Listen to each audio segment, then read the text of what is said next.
잠깐 우리가 복습하고 또 오늘 저희들 시험 방안에 대해서 두 번째 시간으로 계속 이어도록 하겠습니다. 저희가 공동체 비전사역 세미나를 시작하면서 21세기 강력한 예배 운동이자 전인적인 소그룹 운동을 저희 교회에서 준비하고 실시를 하려고 합니다. 그래서 결국 저희들이 지금 현재도 교회 분위기가 나빠서 또 교회가 잘 이렇게 교인들이 믿음 생활을 잘 못해서 그래서 우리가 새롭게 변화하고자 하는 건 아니고 앞으로 더 나은 신앙생활과 우리 교회의 변화와 성숙을 위해서 또 새롭게 이런 세미나를 개최하고 또 앞으로 우리가 비전적으로 해나가야 될 그런 일들로 잡고 있습니다. 그래서 우리가 이런 소공동체를 시작하고 또 이런 일로 인하여서 우리 교회가 변화하게 될 것이고 또 지역 주민의 복음화를 위해서 우리가 공동체에 대해서 다시 한번 생각할 수 있는 그런 시간들로 우리가 잡고 있습니다. 특별히 우리가 준비하면서 이야기하는 것은 교회가 늘 세 가지가 있어야 된다고 강조를 했습니다. 그 세 가지는 뭐냐? 새로운 성도들이 들어와야 됩니다. 교회는 늘 초청이 돼야 되고 또 초청받은 사람들이 예수님을 알고 구원을 받아야 됩니다. 그리고 구원받은 성도들이 양육을 통하여서 한 단계 한 단계 성숙해 나가는 그 자리로 우리가 리더들을 키워나가는 또 믿음의 성도들이 성숙해가는 그런 모습으로 변화되는 그런 모습을 우리가 하고 있습니다. 특별히 그래서 우리가 소공동체를 위해서 5가지 사역에 대해서 큰 어떤 목적을 부여잡고 있는데 5가지 사역을 우리가 이 함으로 통하여서 특별히 교회가 교회될 수 있도록 또 특별히 교회 안에 모든 일들이 이제 프로그램들이 이제 정착화 될 수 있도록 하겠습니다. 이 5가지 실현을 위한 5대 사역 가운데 잡았을 때 우리가 이 5가지를 잡았었죠. 첫 번째는 무엇이냐? 밖에서 외부 성도들이 전도에서 들어와야 된다는 것이죠. 그리고 교회 안에는 큰 테두리가 있는데 바로 예배라는 대공동체가 있습니다. 그래서 모두가 이 자리에 들어와서 예배를 드려요. 그리고 그 안에 우리가 교제를 하고 또 양육을 하고 또 그 안에서 섬김과 봉사를 통하여서 이 5대 사역이 소공동체에서 이루어지기를 우리가 자리 잡고 있는 것입니다. 그래서 우리가 이 소공동체를 시작하면서 기본적인 개념은 뭐냐? 우리 친교 모임 하라고 뭐 소공동체 만드는 거 아닙니다. 뭐 끼리끼리 모여서 밥 먹으러 다니라고 소공동체 하는 거 아니거든요. 큰 목적의 틀을 아셔야 돼요. 큰 목적의 틀은 뭐냐?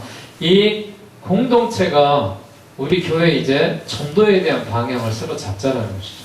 그래서 우리가 개인이 전도하고 교회가 전도했다면은 이제는 공동체가 전도를 해보자는 것이죠. 그래서 공동체에 맞는 색깔을 갖고 거기에 맞는 사람들 또 있는 사람들을 초청을 해서 한번 해보자라는 그런 개념을 잡고 있습니다. 그래서 목적을 위해서 우리가 이런 5가지 5대 사역, 예배와 교제와 양육과 전도와 섬김에 대한 일들을 하는데 공동체에서 내적으로 굉장히 중요한 필요성이 있죠. 5대 사역이 제대로 이루어질 수 있도록 우리 공동체가 이런 목표를 가지고 일들을 해나가야 되고 또 그 안에는 우리가 내적인 그런 일들에 대한 성장이 있어야 되고 또 이 공동체들이 작은 공동체들이 모여서 큰 공동체를 이룬다 그런 이야기를 했죠. 그래서 이 공동체에 대한 외적 필요성에 대한 이야기도 했는데 이제 이 공동체가 우리끼리 모이는 소공동체가 아니라 밖을 세상을 향하여서 세상에 있는 우리 같이 생활하고 있는 친구들이라든지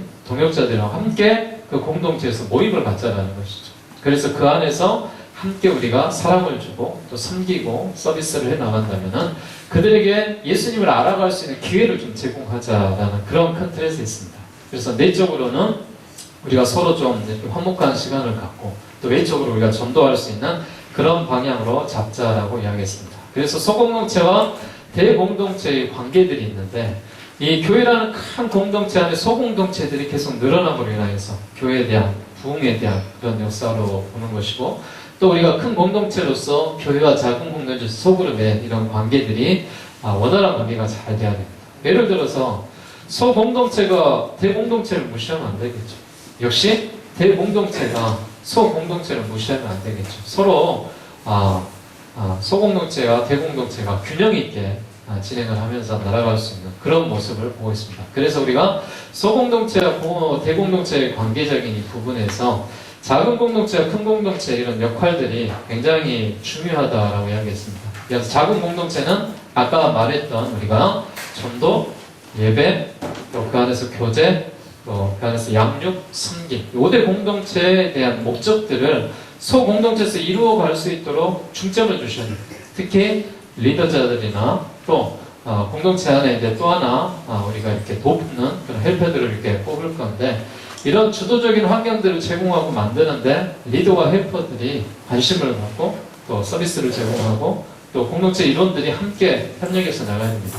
이 큰 공동체는 말을 하자면은 우리 교회를 이야기하는 거고요. 작은 공동체는 각 셀을 지금 이야기하고 있는 것입니다.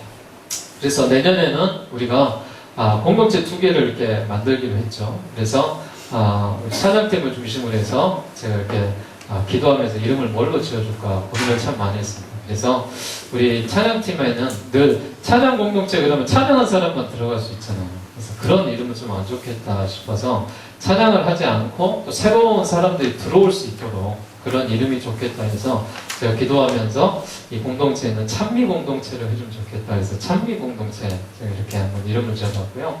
또한 이제 지역적인 그런 부분 또 직장 생활을 하고 또 구역을 모일 수 없는 그런 젊은 사람들이 있습니다. 그리고 또 좀 성경이 중심으로 살고 있는 그 중심 지역에 있는 사람들 주로 직장인들이죠. 직장인들에게 구역 예배를 드릴 수 없겠으니까 그 사람들은 늘 교회 안에서 어떤 이 사랑과 또 이렇게 기쁨이 넘치는 그런 공동체였으면 좋겠다 해서 제가 생각을 하면서 이쪽 공동체는 샬롬 공동체다 그렇게 해가지고 샬롬 공동체와 찬미 공동체를 두 셀을 시범교구로 우리가 운영을 합니다. 그리고 나머지 믿음, 소망, 사랑, 화평교구는 그대로 유지합니다.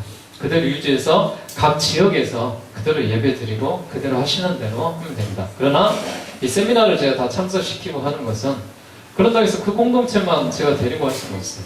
앞으로 모든 교회 공동체들이 알아야 되기 때문에 이런 일들을 진행을 하고 있는 것입니다. 또 그 안에서 이제 우리 교육부는 새로운 이제 공동체를 만듭니다. 그래서 내년에는 제가 중점 사역이 뭐냐? 1인 1사역하기입니다. 그래서 기본적으로 성가대와 교사는 분리합니다. 그래서 성가대 하신 분들은 교사 못합니다. 교사 하신 분들은 성가대 못합니다.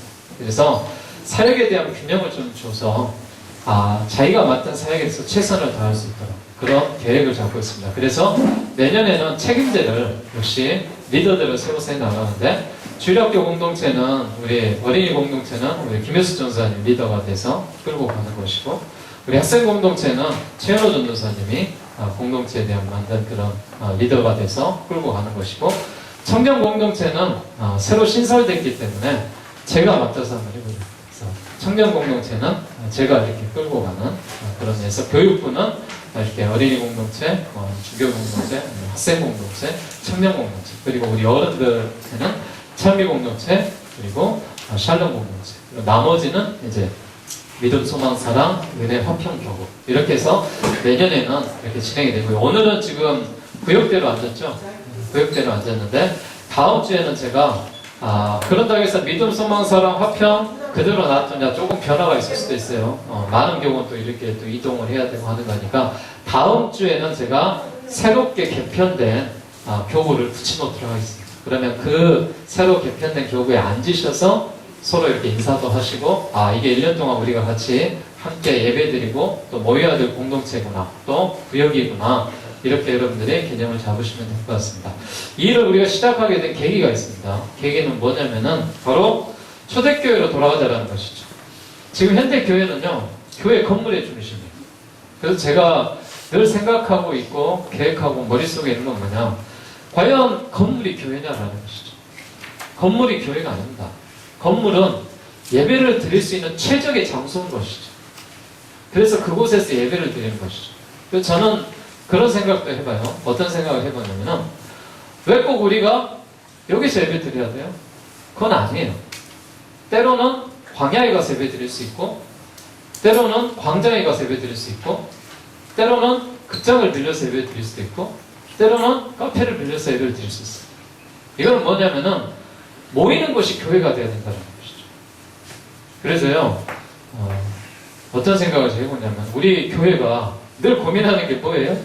건물을 사놓고 건물을 지어놓고 뭘 걱정해요? 네? 그게 아니라 빚을 못 갚아서 실질적인 거 이야기합시다. 네? 빚 못 갚아서 맨날 이자 줬어. 네? 그거 갚으려고.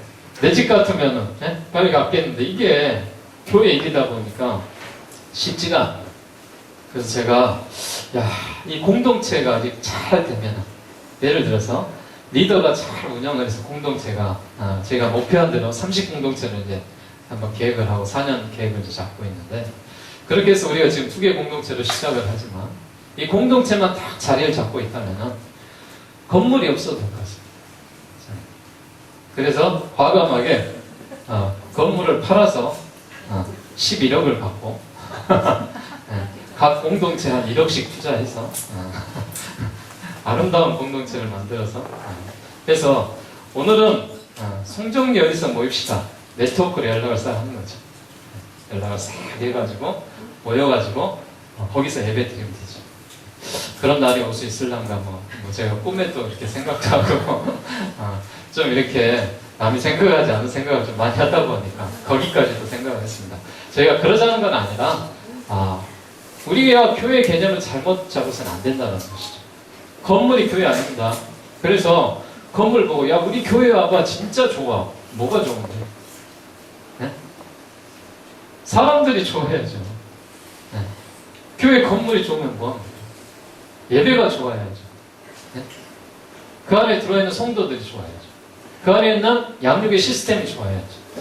그 안에 있는 사람들이 들어왔을 때 구원의 확신이 있는 그런 일들이 필요하죠.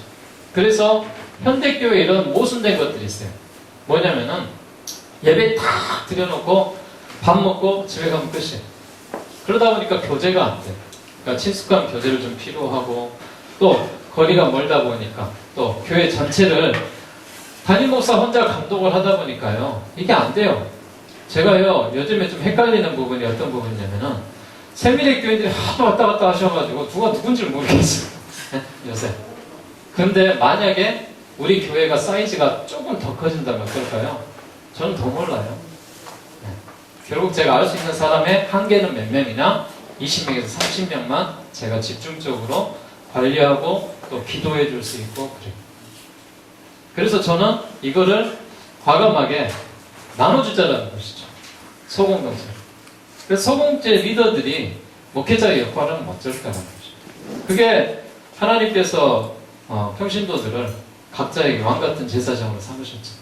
그게 평신도 중심의 소공동체 일 아니겠습니까? 이런 부분에서 출발을 했고, 또 각자 갖고 있는 특징이라든지 은사라든지 이런 일들이 특색 있게 돌아가는 거죠. 그래서 교회는 우리가 어때요? 무조건 예배하러 와야 되는 예배 공동체. 하나님 앞에 예배를 드려야 돼요. 그런데 소공동체는 재미없으면 그 공동체에 가겠어요?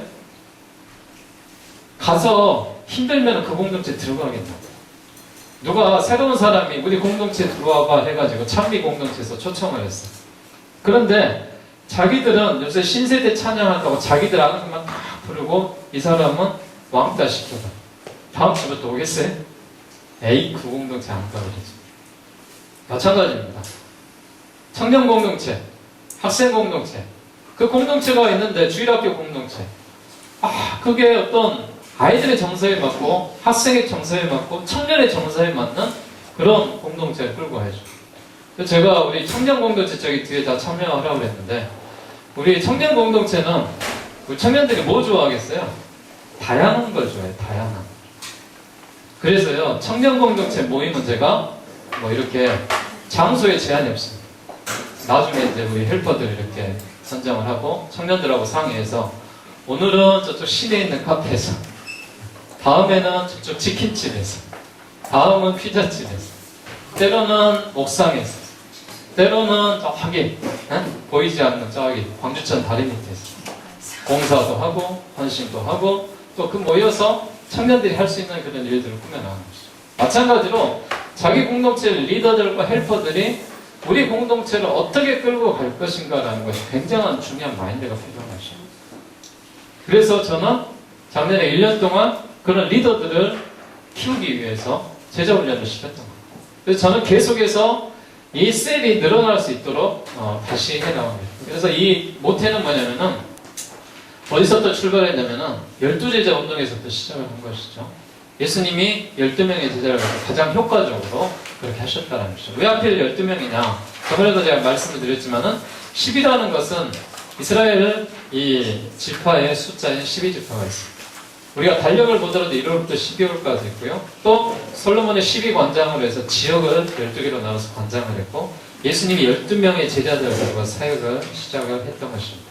이것이 바로 가장 빨리 복음을 확산시키는 운동이 될 것이다 라는 믿음을 갖고 출발하고 시작을 하게 됩니다. 그래서 가장 강력한 공동체 운동이 단순하지만 강력하게 이게 자리가 잡게 되면은 성장해 나갈 것이고 또 새로운 우리 교회에 어떤 힘이 되지 않겠나라는 그런 부분에서 이 일을 준비하고 출발하게 됐습니다. 그래서 모든 성도들을 저는 평신도 지도자로 삼는 게 큰 목표입니다. 제가요 때로는 우리 교인들한테 일을 너무 많이 시키기도 하고 그러는데 지금은 제가 이렇게 해야 될 일이 많이 줄었습니다. 우리 전도사님이 해야 될 일들이 많이 줄었습니다. 과거에 교육자들의 일 하면은 뭐였어요? 운전하고요, 교회 청소하고요, 예배하는데 예배 준비하고요, 그리고 교인들 이렇게 안 오시면 신방하고요. 이게 교육자 일이었어요. 그런데요, 교육자는 이런 일을 하시면 안 돼. 과감하게. 그래서 제가 우리 김혜수 전사님한테 자꾸 이야기하는 것은 저기 들어가지 마세요. 저 간섭하지 마세요. 하지 마세요. 하지 마세요 하는 건 뭐냐면은 사역을 바꿔요. 그러면은 교육자들은 어떤 사역을 해야 될까요? 무슨 사역을 해야 하냐면은 철저하게 말씀을 연구하고 기도하는 사역을 합니다. 그리고 그 셀 그룹을 리더할 수 있는 리더자들을 교육시키는데 훈련이 돼야 됩니다. 운전하고 청소하고 가서 부엌에 쌀 떨어진다 그 점검하고 이거 교육자 일이 아니에요. 이건 누구의 일이에요? 성도들이 해야 됩니다. 그래서 제가 자꾸 사역에 대한 방향을 바꾸는 거예요. 그래서 교육의 중심이 될 수 있도록 교육을 받고 세미나를 듣고 또 가서 그런 일들을 해나갈 수 있도록. 저희들은 주의 종으로서 해야 될 일은 뭐냐? 예수님이 12제자를 키우듯이 리더들에 대한 교육을 집중적으로 해나가는, 또 새로운 공동체에 해야 될 프로그램들을 잡아나가는, 그리고 평신도들이 이런 일들을 우리 교우들이 생각을 해보세요. 지금 현재만 돼도 70명이 예배를 드리고 있는데 70명이 한 가지 사역을 다 나눠서 하면 얼마나 효과적이겠어요. 어떤 사람들은 운전해 주시고, 어떤 분들은 청소해 주시고, 어떤 분들은 식당에서 봉사해 주시고, 어떤 분들은 뒤에서 안내해 주시고, 서로 나눠서 사역들을 하게 되면 좋잖아요. 그럴 때 어때요? 교육자들은 뭘 연구할 수 있겠어요? 말씀을 연구해서 거기에 대한 집중적으로 리더들을 교육하고 또 새로운 공동체에 나갈 수 있도록 해나가는 것이죠. 그래서 공동체 운영의 목표는 뭐냐? 예수님의 가르침을 따라 가장 효과적으로 사람들을 변화시키는 사명자로 만드는 것입니다. 그리고 공동체의 이 개요 속에 우리가 예수님처럼, 또 공동체는 한마디로 주님 명령대로 뜻을 행하는 무리를 말하고 성도를 말하고 개척자를 말한다라고 이야기했습니다. 자, 그러기 위해서 우리가 영적인 역동성이 필요하는데 그 공동체 안에서 무엇이 필요해야 돼요? 특히 리더와 헬퍼들은 영성이 있어야 돼요. 그리고 리더와 헬퍼에 복종할 수 있는 그런 부분이 있어요. 시간적인 헌신도 필요합니다. 그러면서 제가 고민을 많이 했어요. 공동체 장을 뭐라고 할까? 우리 구역은 구역장이라고 하고 인도자라고 하잖아요. 또 교구장이라고 하고 인도자라고 하고, 전에는 목장 같은 경우는 또 목장이라고 하기도 하고 목자 인도자라고 하기도 하고 이런 말도 하고요. 또 여러 가지 말들 많이 써요. 셀 안에서도 이렇게 순장이라는 말도 쓰고 이렇게 다양한 그런 말들이 쓰는데, 제가 생각을 할 때는 그 모임을 끌고 갈 수 있는 리더다라고 생각하는 것이죠. 그래서 한 사람의 리더가, 교육된 리더는 저희가 선정합니다. 제가 선정을 해서 리더를 이렇게 세워나갑니다. 그리고 헬퍼는 그 공동체 안에서 총무의 역할을 하는 것이죠. 그래서 모임을 언제 할 거고, 모임은 참석 인원은 누가 이렇게 될 것이고, 또 그 모임 인원에서 헌금이라든지 또 다양한 이렇게 문자라든지 아니면은 그 안에 밴드도 만들 수 있고 또 카톡으로 또 이렇게 정보 교환도 할 수 있고, 그렇게 해서 모든 것들을 도와준 헬퍼가 한 명 필요한 것이죠. 그러면 결국 이 헬퍼는 뭐냐? 차기 이제 리더가 되기 위한 준비의 과정인 것이죠. 그래서 헬퍼들은 제가 따로 내년에 재교육에 대한 프로그램으로 제자훈련을 시킬 겁니다. 그래서 우리 리더들은 헬퍼들을 세울 때 어떤 사람을 세워야 되겠어요? 성장반을 마친 사람, 또 앞으로 새로운 공동체를 끌고 갈 수 있는 사람, 이 사람들을 선정을 해서 재교육을 받게끔 해야 되는 것이죠. 그래야 이 공동체에 대한 준비들이 새로 일어나고 계속해서 나올 수 있는 것입니다. 공동체 운동의 영적인 그런 역동성에 대해서 그런 이야기를 했고요. 그래서 내년에 시작되는 공동체는 1년의 프로그램을 갖고 시작을 합니다. 그래서 첫 번째 단계는 생존하고 적응하는 단계죠. 1월, 2월 무엇인가 여러분들한테 요구하는 건 아닙니다. 이제 공동체가 새로 시작되는데 적응기가 필요하잖아요. 그리고 3월과 4월은 서로 공동체 안에서 친숙해지는 단계. 또 4월과 5월은 또 유기적인 그런 관계, 5월과 6월이죠. 5월과 6월은 유기적인 관계를 유지하고 또 이제 7월부터 10월까지는 진짜 활동적인 일들을 해야죠. 그 공동체가 무엇을 할 것인가, 우리가 대공동체를 위해서 어떤 헌신을 할 것인가, 그런 부분이 필요하고, 그리고 11월 달은 과감하게 그 공동체가 이제 둘로 나눠집니다. 나눠지는 번식의 운동이 있는데, 그러기 위해서는 어떻게 해야 돼요? 이 6월 달까지 유기적인 관계가 끝난 다음에 7월부터 10월까지 활동적인 단계에서는 이제 공동체를 분열할 수 있는 그런 준비 작업이 필요하니까 뭐가 되겠어요? 숫자가 늘어나야 되죠, 소공동체. 그래서 이 안에서 우리가 잡는 것입니다. 이게 이제 건강하기 위한 우리 전제들인데, 소공동체가 중심이 되고 우선순위가 되어야 된다는 것, 모든 소공동체가 목회자적인 그런 역할들을 해 나가야 된다는 것, 이게 앞으로 공동체의 시작에 대한 이야기를 하고 있습니다. 자, 오늘은 두 번째 실현 방안입니다. 자, 오늘은 이 강의 이제 실현 방안인데, 그렇다면 이 공동체는 어떤 유형을 갖고 만들 것이냐라는 것이죠. 제가 고민을 했던 것은 이거예요. 어떤 그룹을 어떻게 만들어줄 것인가. 그래서 교육부는 교육부대로 주교 공동체, 뭐 이렇게 학생 공동체, 청년 공동체 딱 뚜렷하게 세대별 공동체가 된 거죠. 근데 작년들은 그게 안 돼요. 때로는 남성 공동체를 만들 수 있고, 때로는 여성 공동체를 만들 수 있고, 때로는 젊은 부부 공동체를 만들 수 있고, 또 청년 그런 사역 공동체를 만들 수가 있는데, 사역은 뭐 찬양을 중심으로 해서, 또 아니면 봉사부서를 중심으로 해서, 아니면 뭐 교사를 중심으로 해서 만들어도 되고요. 여러 가지 다양한 부서를 위해서 만들 수가 있는 것입니다. 자, 공동체에 대한 모임의 방법은 어떻게 할 것이냐. 모임의 규모는 4명 이상이면 무조건 시작을 합니다. 4명 이하로 떨어지면 안 되겠죠. 이 4명 이하로 떨어지는 거는 누구 책임이에요? 리더 책임. 리더가 기도를 안 했다거나, 아니면은 동시에 헬퍼하고 이렇게 싸움이 일어났다거나, 리더와 헬퍼가 싸우면 못 되겠어요? 그 공동체는 깨져요. 헬퍼가 연락을 안 했다거나 이런 경우가 생기겠죠. 그래서 공동체 모임은 4명부터 시작을 하는데, 그래서 이 공동체 모임이 12명이 되면은요, 1년이 되기 전에도 분열시킵니다. 12명이 참여. 그건 뭐냐면은 꼭 1년에 한 번씩만 분열을 주자는 건 아니에요. 이 공동체가 늘어나면 늘어날수록 뭐냐면은, 제가 말했지만 돌봄이 안 되는 거예요. 리더에 대한 역할이 그만큼 영향력이 줄어들고, 다른데 뭐가 되겠어요? 야, 봐, 우리는 숫자가 20명인데 니네는 뭐해? 네? 그럼 뭐가 되겠어요?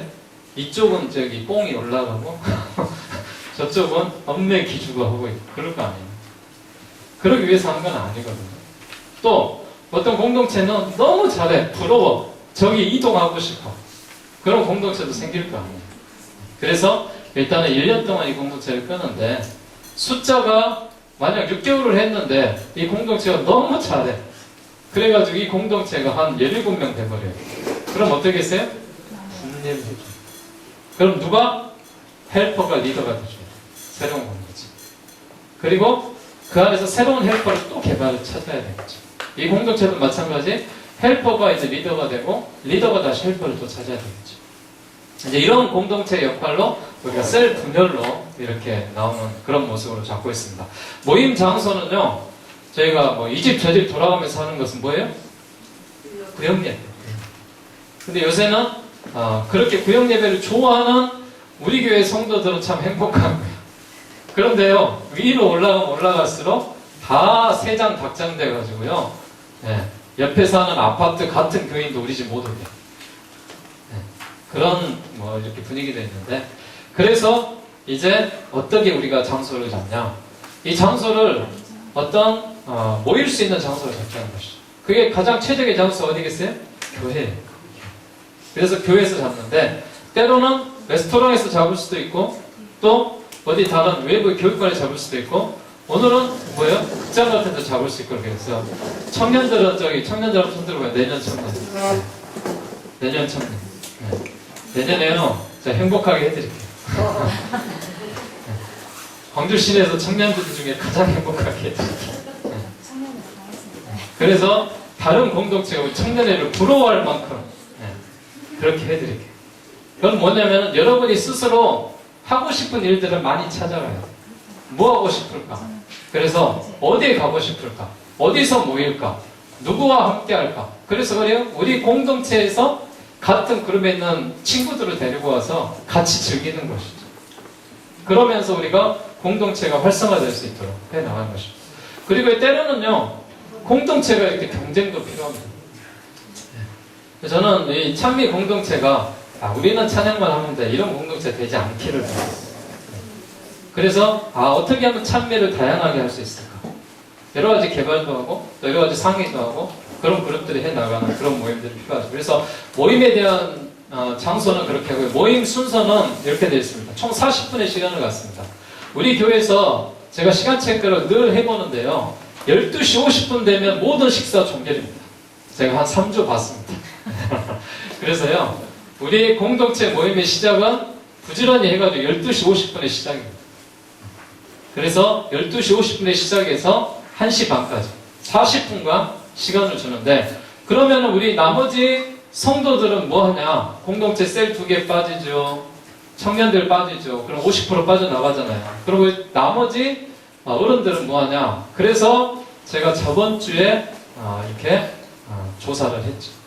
문화사역의 콘텐츠를 열어주자. 그래가지고 한 7가지 정도 문화사역을 12시 50분부터 1시 반까지 해가지고 3개월 단위로 해가지고 한 2강좌를 열려고 해요. 근데요, 문화 강좌를 하는데 자유예요. 의무 아니에요. 뭐예요? 하고 싶은 사람만 합니다. 그래서 지원자를 모집을 해가지고 여기도 역시 4명이 차게 되면은 시행을 하지만 4명 이하가 되게 되는 거예요? 폐쇄. 안 해요. 효율성이 없는 거죠. 그래서 문화사역을 전담할 수 있는 문화사역 팀장을 하나 세워가지고 그걸 개발을 해가지고 하고요. 어른들 귀찮게 안 합니다. 나는 싫어. 공부하기도 싫고 놀기도 싫고 나 좀 가만히 내버려둬. 그런 사람 뭐 하겠어요? 놀아야 돼요. 그것도 역시 사역입니다. 그래서 문화사역들은 나머지 부분들은 이 시간에 열어주겠다 하는 게 저희의 모임의 시간이고요.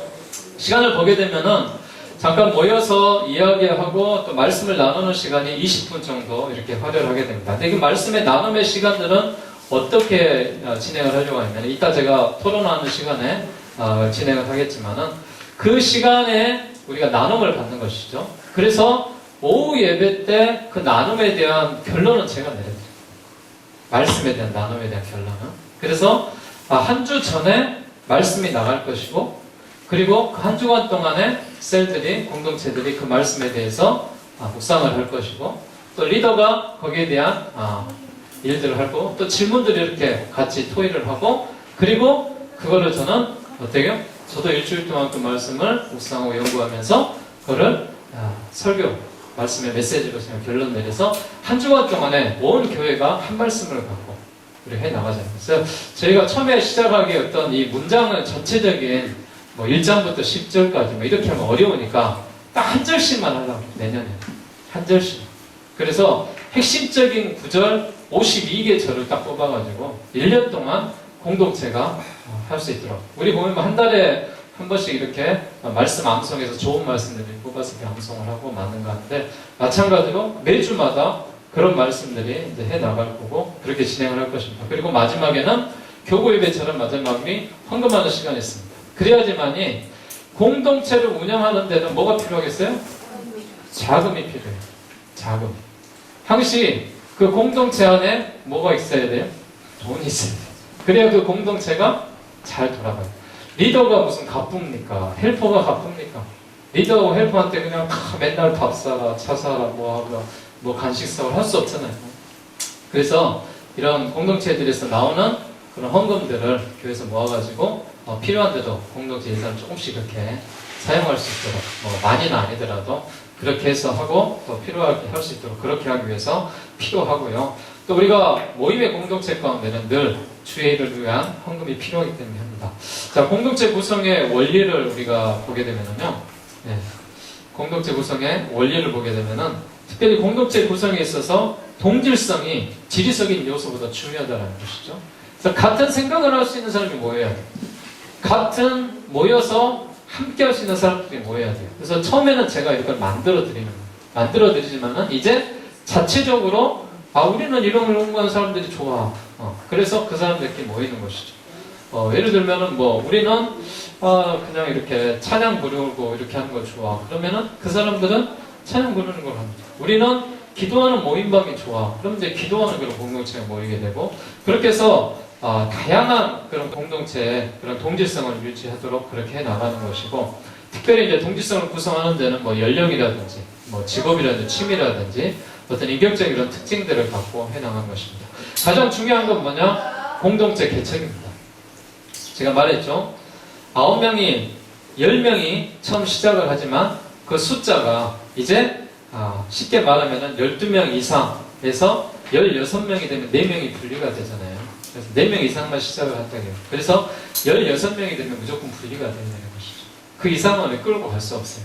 그렇지만 1년이 지난 후에도 그 공동체가, 예를 들어서 10명의 공동체가 시작을 했어요. 근데 1년이 지났는데 그 공동체가 8명으로 줄었어. 그거 어떻게 해야 될까요? 네? 그럼요. 잘라내야죠. 과감하게 없앱니다. 네. 그 공동체 리더는 박탈입니다. 박탈. 네. 그래서 누가 리더가 되겠어요? 헬퍼가 리더가 돼서 바꿔. 바꿔서 해봐. 그래서 누구나 나는 한 번 지도자는 영원한 지도자는 없습니다. 거기에 대해서 한 번 내가 사역이라든지 이런 일들에 대해서 열정이 떨어지게 되면 잠시 쉬어야 되는 것이죠. 그래서 재충전을 하고 다시 또 그 열정을 갖고 시작할 수 있도록 그런 마음을 주는 것이지, 당신은 실적이 없어서 잘라, 이건 아니에요. 그러니까 그렇게 이해하시고, 그렇지만은 우리가 공동체 분열이 목적이라는 거, 또 공동체 개척의 의미가 있죠. 기본적으로 공동체 개척의 모델로서 공동체 개척에 초점을 두는 것이죠. 그래서 연속적인 그런 번식이 필요한 것이고, 이를 우리가 잘 적용해서 해보자라는 것입니다.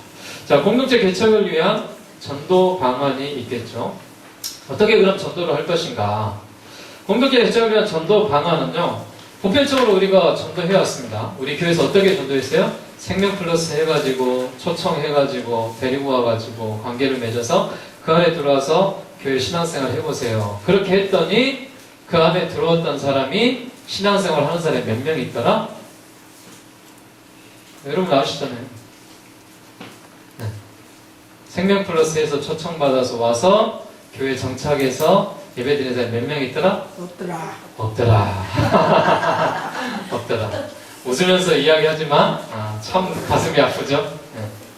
그리고 또 하나, 우리가 작년 1년 동안 매월 마지막 주에 전도지를 갖고 띠를 띠고 전도를 쭉 해서 광주공원부터 해서 양도시장부터 쭉 해서 10개월 동안 전도지를 돌렸는데 결실이 없더라. 자, 또 하나, 매주 토요일마다 전도팀들이 운영이 돼서 김치도 만들고 또 전도 물품도 만들고 방마다 구석구석마다 다 돌아다니고 그렇게 해서 했는데 전도의 결실이 없더라. 그런다고 해서 하지 말아야 된다더라. 이러면 되겠어요? 이건 아니에요. 그러나 하나님은 뭐예요? 전도의 미련한 도구로 사용하시는 거예요. 그래서 우리는 끊임없이 없더라도 하는 거예요. 이게 교회예요. 교회가 전도하지 않으면요 생명력을 잃어버려요. 더 이상 교회가 아니라 모임에 불과할 수밖에 없어요. 그래도 이런 일들을 통해서 안 되는데 계속해서 해나가야 되는 것이죠. 그러면은 그 사람이 1년 후에, 또 3년 후에, 7년 후에 결실이 될 수 있도록 해나가자라는 것이 전도에 대한 그런 원칙들입니다. 또 하나 전도에 대한 두 가지 방향이 있어요. 어떤 방향성을 갖고 우리가 전도를 해나가냐면, 특별히 각 전도를 함에 있어서 관계 중심 복음의 전도를 하고 있었습니다. 그래서 관계를 맺고 거기에서 이제 초청을 하고 또 교회에 와서 대공동체는 들어오겠죠. 또 봉사를 중심으로 해서 어떤 지역사회나 이런 데 가서 우리가 헌신하고 봉사를 했죠. 그런데 이 공동체 운동을 시작하면서 이제 전도를 어디로 하는 거예요? 전도를 교회로 하는 게 아니에요. 전도를 어디로 하겠어요? 공동체로. 그럼 결국은 뭐겠어요? 리더와 헬퍼가 우리 공동체 한 명이 늘었어요. 얼마나 행복하겠어요. 그 공동체가 재물 숫자가 늘어났어요. 그래서 그 공동체 안에서 먼저 적응을 시키는 거죠. 그리고 교회 안에 이제 들어오기 위해서 양육에 대한 훈련을 받고 그의 구원받는 그런 모습으로 해나가는 것입니다. 그래서 셀 공동체 이렇게 40분 동안 모임을 할 때요, 이런 이야기도 해요. 의자 하나를 비워놓으라. 그럼 뭐겠어요? 앞으로 채워질 사람을 위해서 기도하자는 거죠. 이런 공동체 운영도 굉장히 효과적으로 필요합니다. 그래서 우리가 전도 방법들이 여러 가지가 있어요. 그래서 전도 방법이 우리가 물론 기도하고 또 관계를 세우고 또 서로 추수를 하고 다시 개척을 하고 이런 부분에 기존적인 전도의 방법이 있었어요. 근데 제가 지난주 한 주간 동안요, 기도원에 가서 하나님 우리 공동체 이제 하자고 하는데 하나님 아시다시피 80%가 돌 던집니다. 너 왜 하냐고. 그렇게 잘 안 따라주기도 하고요. 힘듭니다. 그런데 이거 할까요? 말까요? 어떻게 해볼까요? 그럼 하나님 방법을 주십시오. 지혜를 주십시오. 해나갈 수 있는 길을 좀 늘어주셔야 끌고 가지 않겠습니까? 그래서 하나님 앞에 기도하는 마음으로 사람들을 만나고 동역자들을 만나고 또 하나님 앞에 기도하면서 제가 새로운 전도의 방법을 하나 잡았습니다. 어떤 방법이냐면 제가 지금부터 한번 소개를 해보려고 합니다. 이게 제가 생각을 할 때 공동체 4대 진리학교라는 것을 제가 열어보려고 해요. 그래서 이거는 뭐냐면은 우리 교회에서 공동체가 지금 예를 들어서 지금 셀 공동체들이 이제 2개가 이렇게 지금 탄생을 했어요. 시작을 하고 있어요. 그런데 공동체가 전도를 해서 거기서 이렇게 한 명 한 명 데리고 와서 해보니까 이게 참 힘들어요. 뭘 해줘야 될지도 모르겠고, 물론 모임이 데리고 왔는데. 그래서 교회 안에서 4대 진리학교를 한번 열어보자. 그래서 4대 진리학교를 열어봐서 개인이 관계를 해서 교회 나와 교회와 전도에 이제 네가 이제 이렇게 교회 와서 이제 믿음 생활 해야지 이렇게 전도를 하는 것이 아니라 이 4대 진리 학교를 입학을 시키면은 이 통 안에 들어오게 되면은 예를 들면 이 그룹 안에 들어오게 되면은 이 사람은 변화되게끔 만들어 보자는 것이죠. 그래서 우리가 이 사람을 전도해가지고 예수 믿으십시오. 그걸 받아들이기까지 이거를 개인이 하기가 너무 힘든 거예요. 그래서 저는 이 4대 진리학교를 열어가지고 어떤 진리를 찾냐면은 사람은 태어나면서 출생에 대한 진리가 있어요. 누구나 태어납니다. 또 하나 사람은 누구나 죽습니다. 죽음에 대한 진리가 있습니다. 또 하나 우리가 누구나 본성적으로 신을 찾는 신적인 본능의 진리가 있습니다. 그리고 마지막은 천국으로 갈 수 있는 진리의 길을 발견한 것이 바로 예수 그리스도라는 진리죠. 그래서 이 4대 진리를 열어가지고 이 4대 진리학교를 입학을 시키면은 믿지 않는 사람들 대상으로 하고 믿는 사람들을 대상으로 하겠죠. 그래서 믿는 사람들을 먼저 모르니까 우리가 먼저 경험을 해야 되겠죠. 그래서 봄에는 우리 공동체에 참여하신 분들 또 우리 교인들이 4대 진리학교를 가는 거예요. 근데 뭐 간다고 해서 딴 데 여는 게 아니라 이 자리에서 이렇게 여는 거예요. 그래서 저녁에 한 7시쯤에 우리가 다 모여가지고 이렇게 토요일날 저녁 식사 제공을 하는 거예요. 저녁 식사를 잘 만들어가지고 그리고 식사를 하고 또 그 안에 들어와서 이제 찬양을 하고 제가 한 30분 정도 진리 학교에 대한 그런 일들에 대해서 진리에 대해서 강의를 하고 그 다음에 그 그룹들이 모여서 그 셀 공동체 안에 새로운 공동체가 있겠죠. 그 사람들을 위해서 우리가 그룹 토의를 해주고 그 진리에 대한 것들을 발견하고 그리고 돌아가서 이제 이런 어떤 이 숙제라든지 과제라든지 이런 걸 내줘가지고 실천할 수 있도록 해주고 그리고 이 사람이 마지막에 우리가 이제 수료식을 하면서 어떤 세족식이라든지 교회에서 행하는 어떤 이 사랑에 대한 이런 모션이라든지 이런 것들 해가지고 일주일에 한 번씩 한 달 동안 입학을 시켜서 수료를 시키면은 이 4대 진리학교 안에 들어오면은 이 사람은 예수를 믿을 수밖에 없는 사람이야. 여기에 대한 복음에 대한 전도에 대한 어떤 일들을 우리가 계획해서 만들어 보자라는 것이죠. 그러기 위해서는 이 진리학교에는 뭐가 필요하겠어요? 역시 이걸 서포트 해줄 수 있는 사람들이 필요하겠죠. 헌신해 줄 수 있는 사람들이 필요하겠죠. 이건 누가 해야 되겠어요? 공동체가 해야 되겠죠. 그래서 새로운 사람을 데리고 와가지고 셀에 들어왔는데 매주 이 사람한테 토론하고 말씀으로 하는데 이 사람 적응이 하겠어요? 못하잖아요. 그래서 4대 진리학교를 소개하는 것이죠. 그래서 입학을 시켜가지고 여기에 대해서 하는데 이 학교를 우리가 입학을 할 때는 등록비를 받고 수료할 때까지 그 사람이 할 수 있습니다. 왜냐하면은 해보니까요 자기가 참가비를 내지 않으면은 안 와요. 그 다음 주. 그래서 이 참가비를 예를 들면은 공동체에서 내주실 수도 있죠. 당신을 위해서 내가 이 참가비를 예를 들어서 한 주에 10,000원씩에서 40,000원을 받는다든지 50,000원을 받는다든지 해가지고 등록을 시키면은 사람이 그렇더라고요.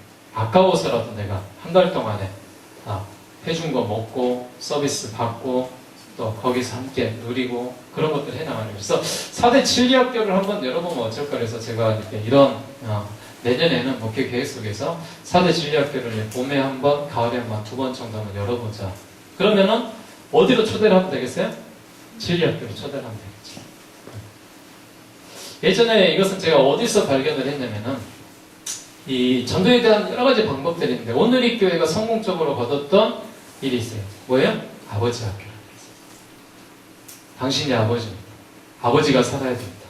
이게 구호를 중심으로 외쳤지만 결국은 뭐였냐면 전도의 매개체가 됐던 것이죠.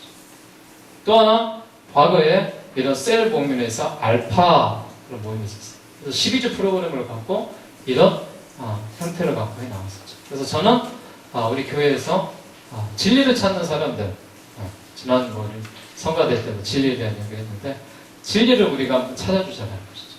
믿지 않는 사람들에게 확신을 가질 수 있도록. 그래서 이런 진리학교에 대한 이런 생각들을 쭉 이렇게 해왔었습니다. 저는 현 시대에 맞는 전도 방법 제가 여러 가지 소개했죠.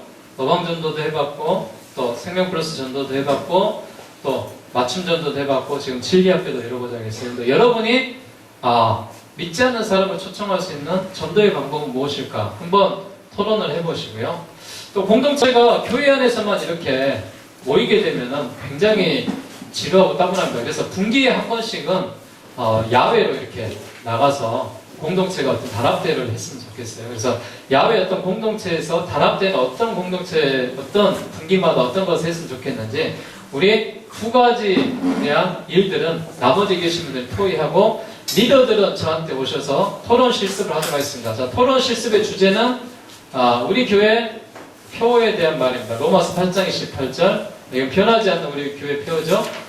우리가 알거니와 하나님을 사랑하는 자, 곧 뜻대로 부르심 이루는 자들에게는 모든 것이 합력하여 선을 이루느니라. 이 안에서 우리가 하나님을 사랑하는 자, 부르심을 입은 자, 합력하여 선을 이루는 자. 이게 우리가 토론해야 될 그런 하나님에 대한 주신 말씀입니다. 자, 나머지 1번, 2번은 나머지 그룹에서 상의하시고 자, 결론적으로 말씀드릴게요. 자, 소공전제 사역을 하는데 우리가 가질 수 있는 그런 열매들이 있습니다.